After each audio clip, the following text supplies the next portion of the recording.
Hey, it's BBQ Brian from the House of Q, and I'm right beside my Yoder Smokers 1500 right here, and I've just taken it apart, vacuumed out all of the ash, and I'm going to hit the start button on the cooker and get things going to refire it. So I'll hit start, just hit the fan on, hit the start button, and you'll hear the pellets coming into the firebox. But I want to explain what's going on here, and I want to explain the difference between a clean fire and a choking fire or a dirty fire that you might hear some people talk about. And so as the pellets come in here, it'll take about, well, let me start my timer, 4 minutes for that to start doing what it's doing.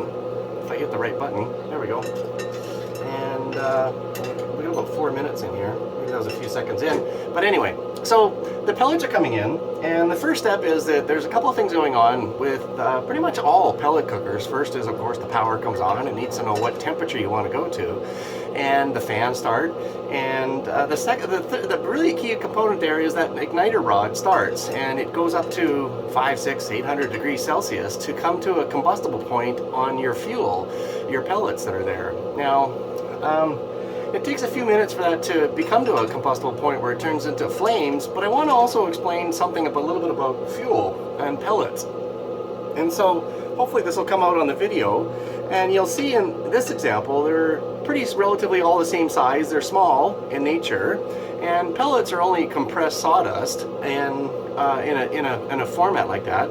And in this format they're a little bit larger compared to these guys. And so what I want to point out is that could have a big impact on what's happening in here in your firebox. And so these bigger pieces, as they come into the auger, they have the potential and the ability to back up all of these little small guys. And they won't feed into the hopper or into, pardon me, the firebox as fast or as what they need to be at the right pace. So keep that in mind when you do find pellets that you like using, and making sure that they're trying to be somewhat of an even size, or if you are getting some fluctuation in temperatures, there's no need to panic. It might be just simply that there are some larger pellets coming in. Now we're well, just put up I got a minute and a half on here. It might be a minute 45 or so, and you can visibly see I've got some smoke coming on, which is awesome. That's exactly what it's supposed to be doing. But as you can see, my back door of my house there, soon enough here, you probably won't see it because it's really starting to get a little smoky right here, which is exactly what I wanted to point out to you. This is when you have the most amount of ash and particulate in the air, and obviously that's what smoke is, and it's a dirty smoke. It's not clean, it's just a lot of ash and a lot of particulate that's there. And of course it gives you a great smoking flavor, and it's hard to breathe, but as soon as this becomes at the ignition point and flames start to shoot, something magical starts to happen, and that is really kind of the definition of what a clean fire is.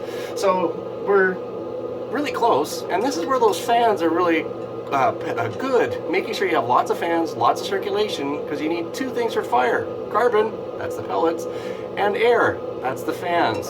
And there's the ignition right there. Hopefully you'll see that on the bottom of the page, and you'll see that it's starting to clean up almost instantaneously, the smoke that is, and become a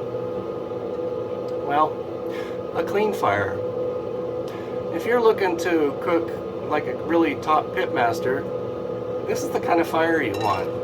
Clean smoke, something that's really hard to see almost, but it's there, trust me. There's lots of flavor, it'll give you some great color, and it doesn't taste like ash. And for me, as a competitive barbecue guy, the judges still like this stuff. That's why I like using my pellet cookers. And we're about 3.5 minutes on this clock, so about 3 minutes and 45 seconds. At 4 minutes, that firing rod, the ignition rod, is going to shut off, and you're now just in maintenance mode with the pellets coming into the fire pot and adjusting your temperature off of the thermocouple, and away you go, and you are now ready to cook on your Yoder smoker. I'm BBQ Brian. I hope that helps explain a little bit what's going on inside a pellet cooker and get you out cooking.